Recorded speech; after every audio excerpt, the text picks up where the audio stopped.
name is Mason Hart. I'm 30 years old, and 3 weeks ago, a bank I'd never heard of called to tell me my house was 90 days past due on a $600,000 mortgage I never took. I was standing on a construction site, sawdust in my hair, eating a ham sandwich when the woman on the line said the words, "Foreclosure proceedings." My hands went numb. By the time I hung up, my credit score had cratered. My savings meant nothing, and my family, the people I trusted most, had already sold me out. But what they didn't know was, I kept every receipt. Before I continue, tell me where you're watching from, and hit like and subscribe if you've ever been betrayed by your own family. The kind of betrayal that doesn't leave bruises, just paperwork and silence. Because what happened next? It wasn't a fight over money, it was a war over truth, and I was done playing the quiet son. I grew up in a house that smelled like lemon cleaner and fried onions, the kind of place where everything looked fine on the outside. My dad, Doug, used to say, "We handle things in-house." He said it like it was a badge of honor. What it really meant was, don't embarrass the family, no matter what's rotting under the floorboards. My younger brother, Trevor, was the golden child before he could even spell his own name. He had that slick smile that made adults laugh and teachers forgive him. Me? I was the kid who fixed things. Lawnmowers, leaking faucets, mom's kitchen drawers. I didn't get praise. I got told to go help your brother with his project. I can still hear the sound of their voices from that kitchen table. Dad's deep laugh when Trevor came home talking about his entrepreneur club. Mom cutting steak and saying, "That boy's going places." The same night, I brought home my first paycheck from the construction yard, $412. Dad didn't even look up from the newspaper. When you grow up like that, you start thinking quiet is safer than noticed. So I became the reliable one, the guy who never missed a shift, who filed his taxes early, who had every receipt in a binder. Back then, I didn't realize that being the reliable one meant they'd see me as a resource, not a person. There was this one winter when I was 16. The furnace broke the night before Christmas Eve. Trevor was crying because it was cold, and Mom was panicking. Dad tried to fix it, cursed for an hour, then gave up. I spent the night in the basement with a flashlight and a YouTube tutorial. At 3 a.m, the heat came back on. The next morning, Mom hugged Trevor for being so patient. No one said a word to me. I told myself it didn't matter. I told myself that doing the right thing would pay off eventually. I didn't know it then, but that belief that hard work always wins would become the knife they used against me later. By the time I was 19, I'd joined a construction crew full-time. Long days, rough hands, steady money. I worked my way up to foreman by 28. No handouts, no bailouts, just hours and sweat. Meanwhile, Trevor went to business school for 1 semester, dropped out, and started calling himself a founder. Every time one of his companies failed, my parents found a way to rewrite the story. "It's not failure, it's learning," Mom would say. "You're too hard on him, Mason," Dad would add. I learned to stop arguing. Then came the summer of 2021. The air hung heavy with heat, and my parents decided to throw a barbecue for Trevor's newest venture, a consulting firm. I'd just come off a 12-hour shift, dust still on my boots, when I pulled into their driveway. Trevor was already there, wearing aviators, showing off some pitch deck on his tablet to Dad. "Mason," Mom called, waving me over with a plate of ribs. "You made it just in time for your brother's big announcement." "Yeah," I muttered, grabbing a soda. Trevor turned, grinning. "Hey man, listen, I wanted to talk to you about something. Just paperwork, nothing big."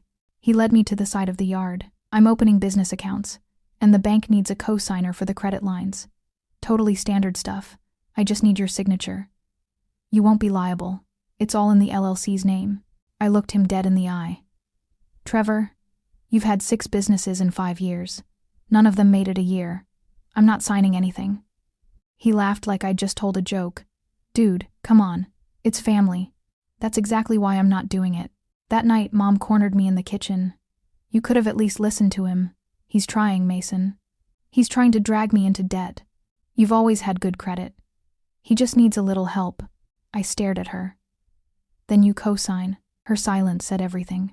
I drove home that night with a pit in my stomach. The moonlight hit my dashboard, and I remember thinking, they'll never stop making excuses for him. I was right. 3 months later, I noticed a text from Trevor asking if he could grab his old tax forms from my place. Something about needing references for a grant application.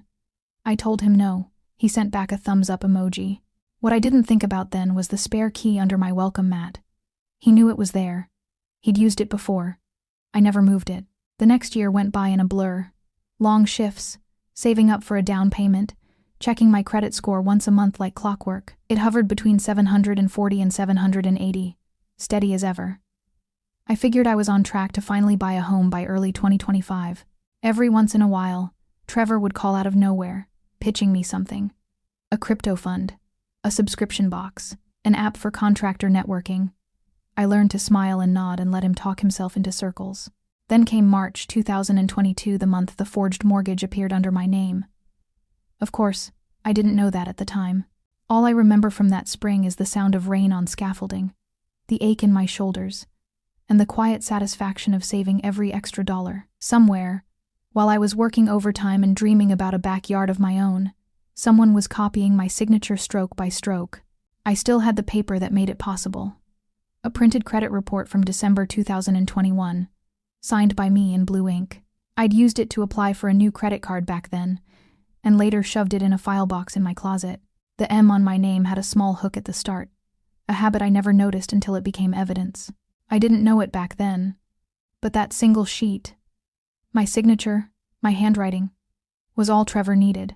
By early 2023, life was simple. I woke before dawn, poured burnt coffee into a travel mug, and drove 20 miles to the job site, while the radio played the same country station on repeat. I'd built a rhythm. I trusted paycheck, savings, bills, rinse, repeat. Routine was safety. Routine meant control. And for a while, I thought that meant peace. Every few months, Mom would call to update me on Trevor's projects. I'd learned to tune her out halfway through. "He's meeting investors next week," she'd say. Or, "He's got this new partner in Los Angeles." Once she even added, "He's finally maturing." I bit my tongue because I knew the translation Trevor had found another mark. The one thing that never changed was how my parents talked about us. When they said Trevor, it was with pride, like a brand they were promoting. When they said Mason, it was with relief, the reliable son, who never asked for anything. I kept every pay stub, every invoice, every document. My apartment closet looked like an accountant's fever dream. Olivia used to tease me about it when we started dating. "You've got a filing system for your socks, don't you?" She'd laugh, tossing her hair over her shoulder. I'd grin and tell her it's called being prepared. What I didn't know was how much that habit would save me later. It was around that time, late 2023, when little things started to feel off. A strange envelope from a bank I didn't recognize came in the mail. "Welcome to Heritage First Mortgage," it said. I assumed it was junk, tossed it out. Then another letter came months later. "Thank you for your payment." I didn't think much of it because it didn't have my address on it, just my name. Maybe a database mix-up. Happens all the time. I was careful, but not paranoid. I should have been. Meanwhile, Trevor was riding a new high.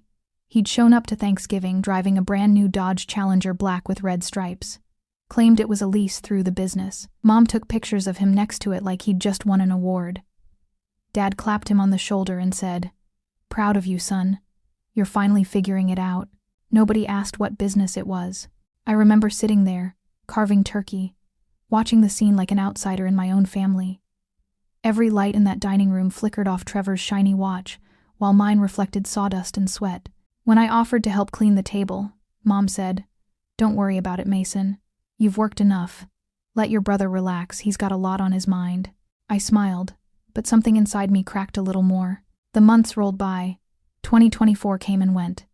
Work was steady, the overtime good. I started looking for houses with a real estate agent, Denise Alvarez. She sent me photos of modest ranch-style homes, fixer-uppers with yards big enough for a dog. I'd saved up for 5 years, skipped vacations, skipped birthdays, all for that moment. And then the day came my offer was accepted.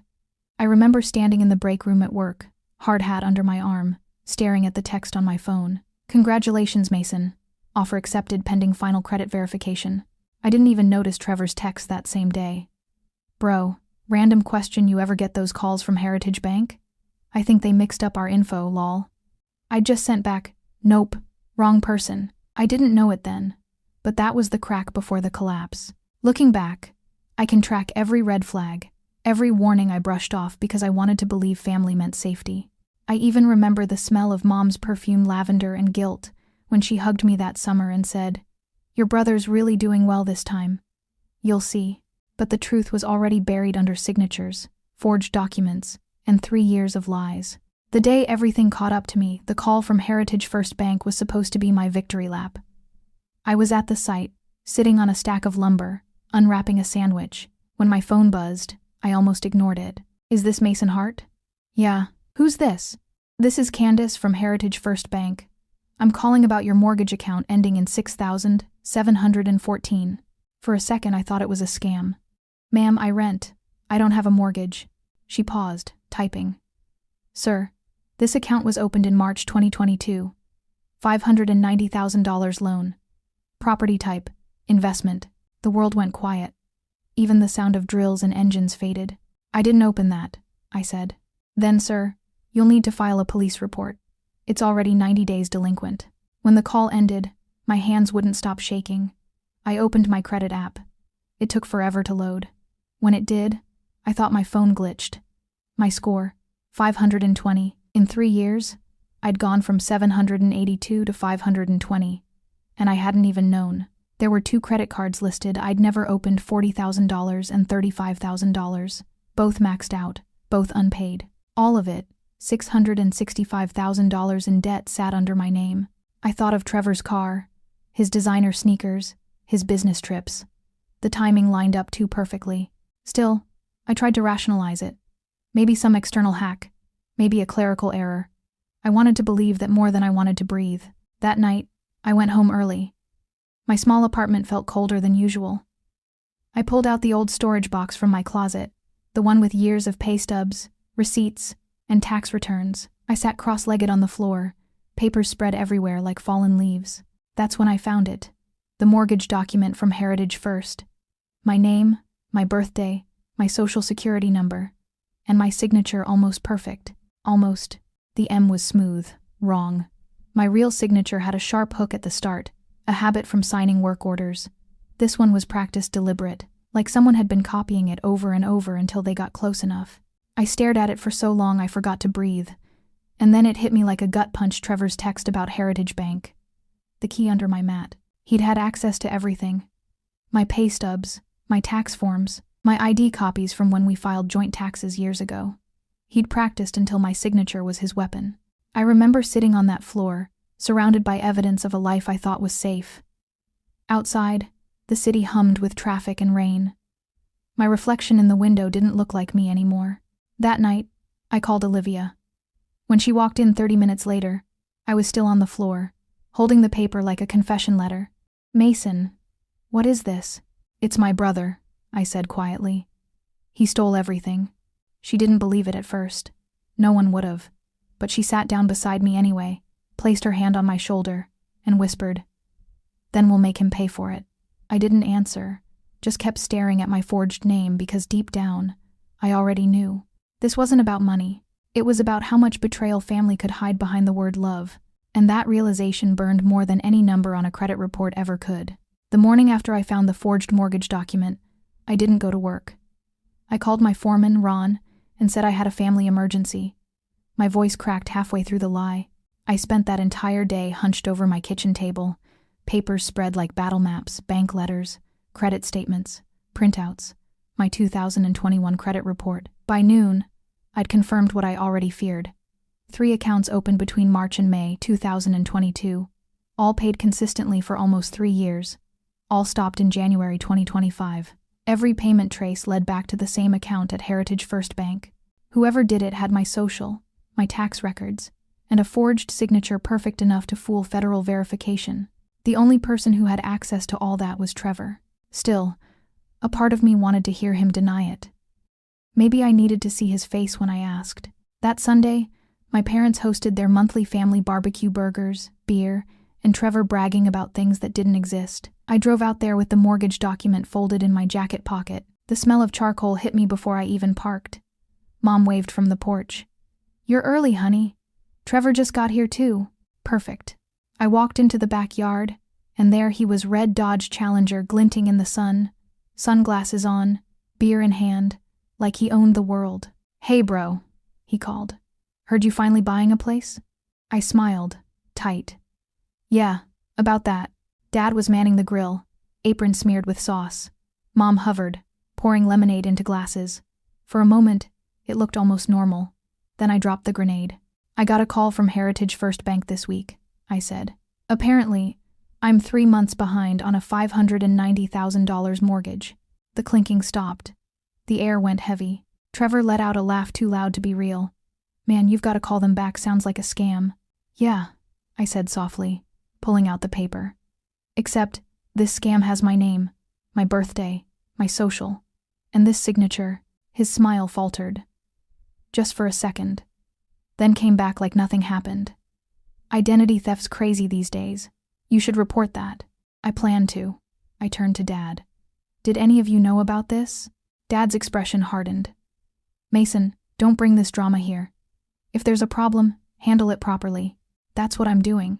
I'm asking if anyone here opened a mortgage in my name." Mom's eyes flicked to Trevor, then to the paper. "Sweetheart, that's serious. But maybe you signed something and forgot." "I don't forget signing a $590,000 loan." Trevor stepped forward, voice slick. "Maybe you just don't remember, man. You were doing that refinance." "I refinanced my truck, not a house." The silence that followed was like static in my ears. Then Dad spoke, voice low, controlled. "You're accusing your own brother of fraud? In front of family?" "I'm asking him a question." Trevor scoffed. "You really need help, bro. You always think someone's out to get you." I felt my heartbeat thudding behind my ribs. "You asked me to co-sign business loans 3 years ago." I said no. 2 months later, this mortgage appears. He shrugged. "Coincidence." Mom reached for my arm. "Please, Mason, don't ruin family dinner." I pulled away. "He ruined it when he stole my name. That did it." Trevor slammed his beer down on the table, liquid splattering. "You're pathetic. You think working a blue-collar job makes you better than me?" "No," I said quietly. "It just makes me honest." Dad's face turned red. "Enough. We will not do this here. If you want to deal with this, do it privately. You go to the police, Mason. You're done. You hear me? You're not part of this family anymore." There it was, the line drawn. I looked at all of them. Mom's eyes shiny with tears. Trevor smirking. Dad gripping the spatula like a weapon. "Then I guess I'm done," I said. I walked out without another word. Behind me, I heard Mom crying, Dad shouting, Trevor laughing under his breath. By the time I reached my truck, my hands were trembling. My phone buzzed. Mom calling. Then a text. "Don't do anything stupid. We can fix this as a family." I stared at it, then replied, "Families don't commit fraud." That night, I sat on my couch, staring at the ceiling, trying to convince myself this could still end quietly. But I knew better. When people like Trevor get caught, they don't apologize, they escalate. The next morning proved it. My boss, Ron, called me into his office. "You doing okay, Mason?" he asked carefully. I frowned. "Yeah, why?" He sighed, handed me a printout.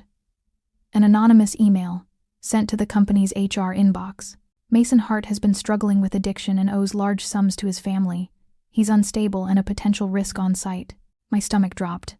"Ron, this is—" "I know," he cut in. "I've known you 6 years. Never had a single issue. I just thought you should see it before HR does." I could almost hear Trevor's voice behind the words. "Thanks," I muttered, jaw tight. Ron leaned back. "You need time off, take it. But handle whatever this is." I walked out of that office with a numb kind of fury, the kind that didn't burn. It froze. Trevor wanted to play dirty. Fine. I'd play clean and legal. That afternoon, I Googled identity theft attorney near me. Naomi Reed's name came up first, former federal prosecutor, now private practice. I called her. Her assistant scheduled me for the next morning. When I told Olivia, she nodded. "Good. Stop reacting. Start building your case." For the first time in weeks, I slept through the night. Not peacefully, but with purpose.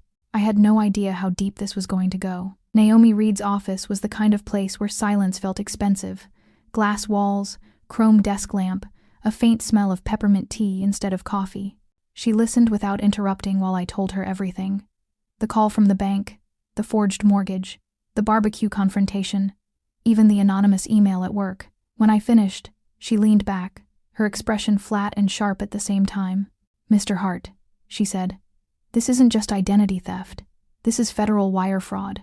If your brother and anyone else benefited, they're co-conspirators." I nodded. "I just want my life back." She smiled, a small, cold thing.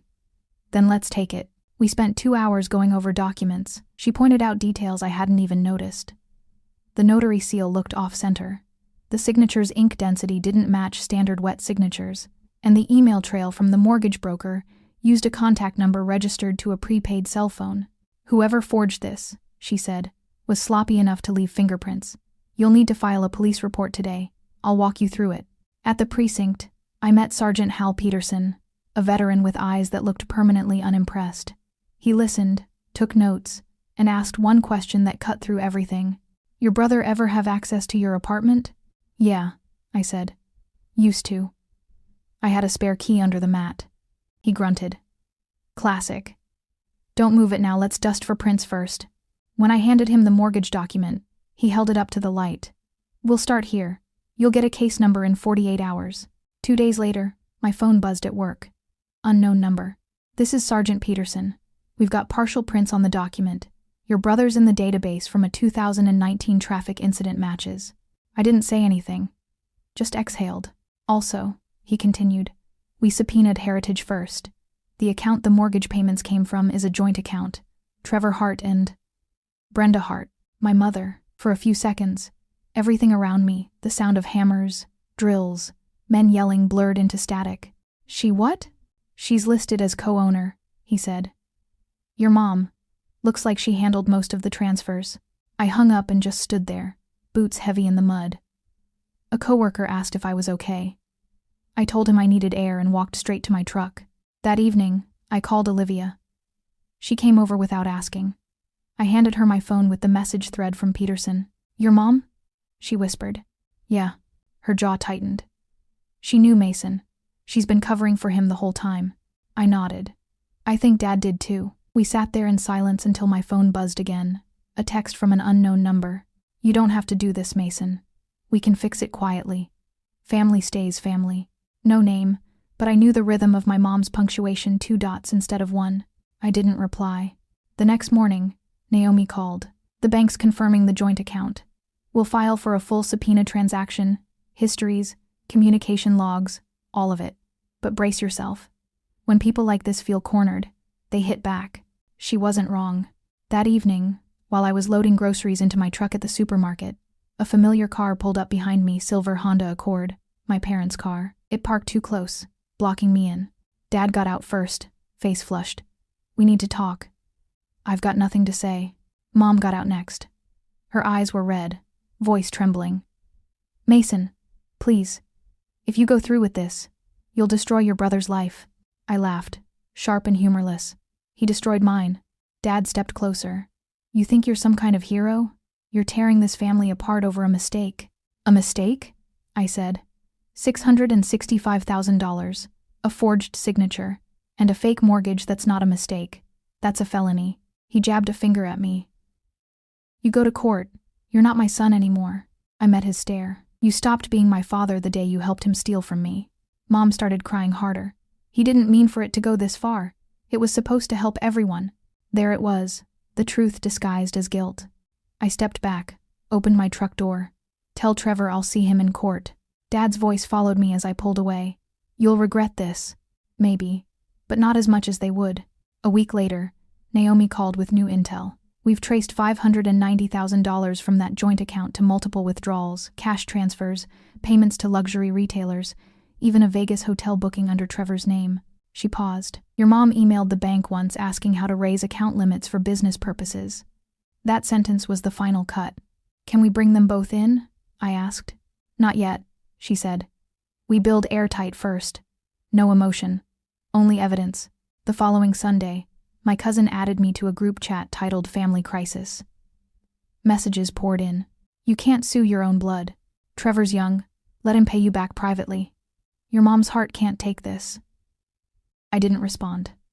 I just dropped a photo of the subpoena and the Heritage First account summary showing Trevor and Brenda's names side by side. Then I muted the chat. The group went silent. Later that night, Olivia scrolled through her DMs and showed me 3 unread messages, all from Trevor. "Hey Liv, I know things are rough. If you ever need to talk, I'm here. Jake's been acting weird lately, right? Just checking on you. You're too good for all this drama." I stared at them until the words blurred. "He's trying to get to me through you," I said. She blocked him without hesitation. Not a chance. By then, I wasn't angry anymore. I was focused, cold. Every lie they told was now evidence. Every manipulation, another nail in their case. The next morning, I texted Naomi. "Ready for court," she replied. "Then let's make them wish they'd never signed your name." The courthouse smelled like old paper and disinfectant, that sterile mix of bureaucracy and final judgment. I stood outside the heavy oak doors with Naomi, my palms damp against the folder I'd been carrying for months. Inside were copies of everything: bank statements, signature comparisons, subpoenaed emails, screenshots of Trevor's Instagram posts, flaunting watches and bottles bought with my credit. Naomi glanced at me. "You ready?" I exhaled. "I've been ready for 3 years." We walked in. The courtroom was smaller than I'd imagined. Low ceilings, echoing footsteps, and the steady hum of the fluorescent lights. Trevor sat at the defense table in a navy suit that didn't quite fit, hair slicked back, a smile that screamed arrogance wrapped in fear. My parents sat behind him, side by side.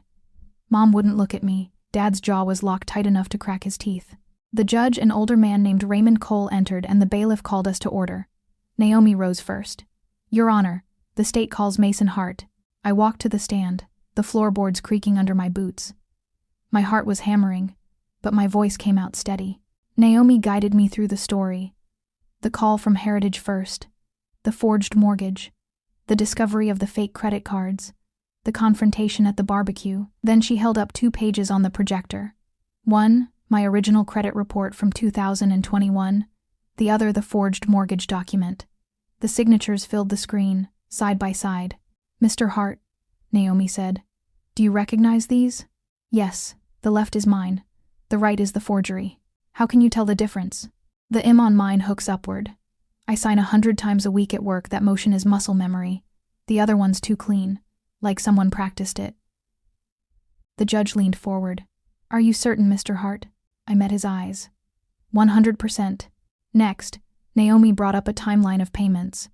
March 2022 through December 2024, all minimum payments, always on time. Then a red line showing the sudden stop in January 2025. "For nearly 3 years, Naomi said, the defendant kept this fraud alive by paying just enough to keep it hidden.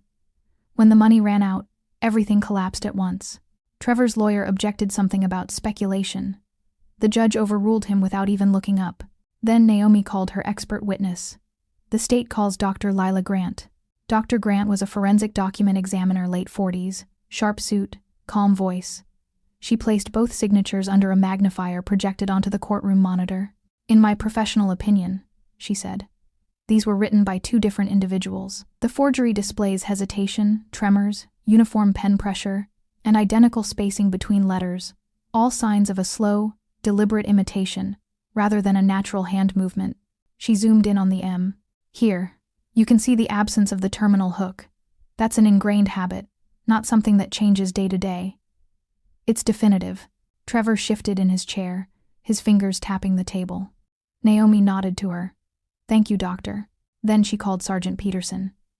He detailed the investigation, the fingerprint match on the documents, the subpoenaed records showing funds deposited into a joint account under Trevor and Brenda Hart. When he said my mother's name aloud, she flinched, a small involuntary twitch that echoed louder than any gasp. Naomi showed the printed emails, Brenda asking the bank how to increase withdrawal limits. She didn't look up from the defense table. Then came the photographs, Trevor's Instagram posts from Vegas, timestamps aligning perfectly with mortgage withdrawals. Another photo, the red Dodge Challenger in his driveway. Caption, "New lease on life." Naomi let that sit for a moment before saying, "Paid for, Your Honor," with his brother's name. The prosecution rested.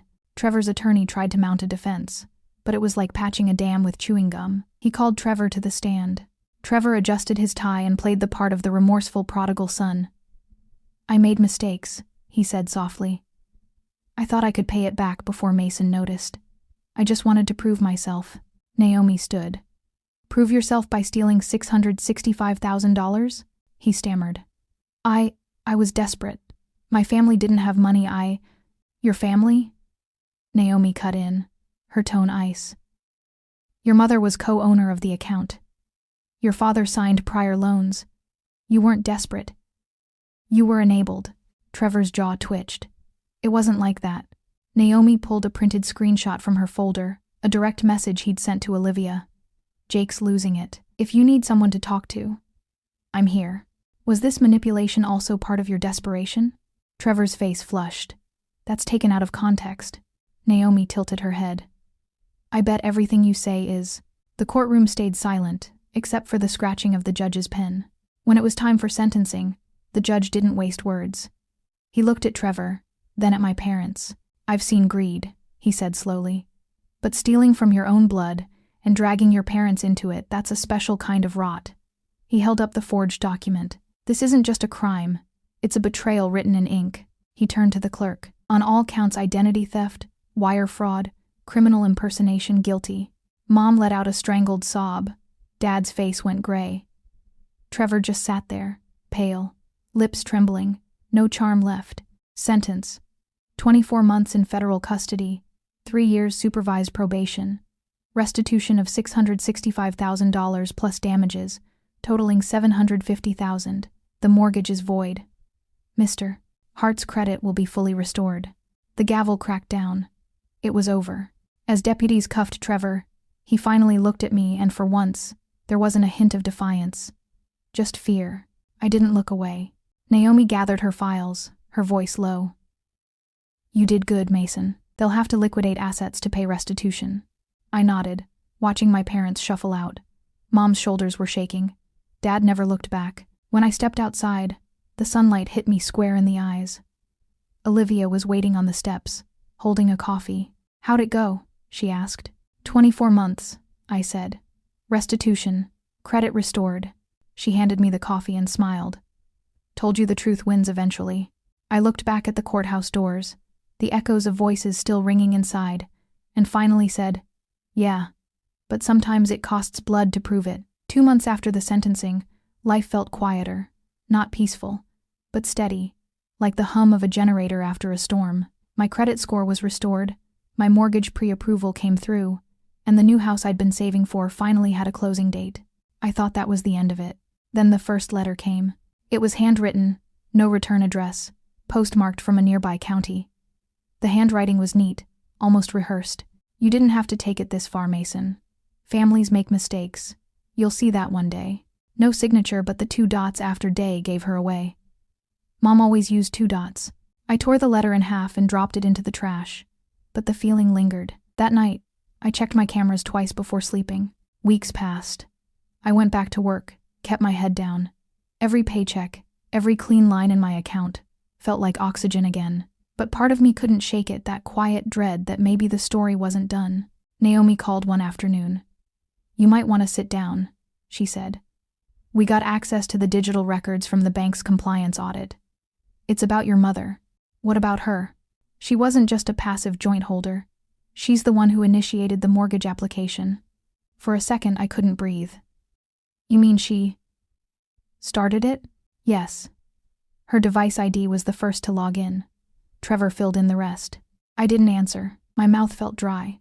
Naomi's tone softened. "We don't have to push it further unless you want to. But it's clear she wasn't innocent." That night, I sat alone on the floor of my new house, boxes still sealed, walls bare, everything clean and new except the heaviness sitting on my chest. I thought about my mother's tears in the parking lot, the way she said, "He didn't mean for it to go this far." Now I knew why. She wasn't covering for Trevor. She was covering for herself. I opened my laptop, pulled up the scanned letter, and zoomed in on the loops of her handwriting. The same loops from my mortgage forms. For a long moment, I just stared at them, then hit save evidence. People say revenge ends when justice is served. But sometimes, justice just lights the fuse for something bigger. And this time, it wasn't Trevor I'd be going after. If you've ever been betrayed by the people who were supposed to protect you, you know that forgiveness doesn't erase what they did, it just stops it from owning you. My name is Mason Hart, and for the first time in years, I sleep without checking my bank alerts or wondering what lie will surface next. But something tells me this story isn't over. Not while that handwriting still matches. If you've ever felt like the outsider in your own family, hit subscribe because what comes next might just prove that blood isn't always thicker than truth.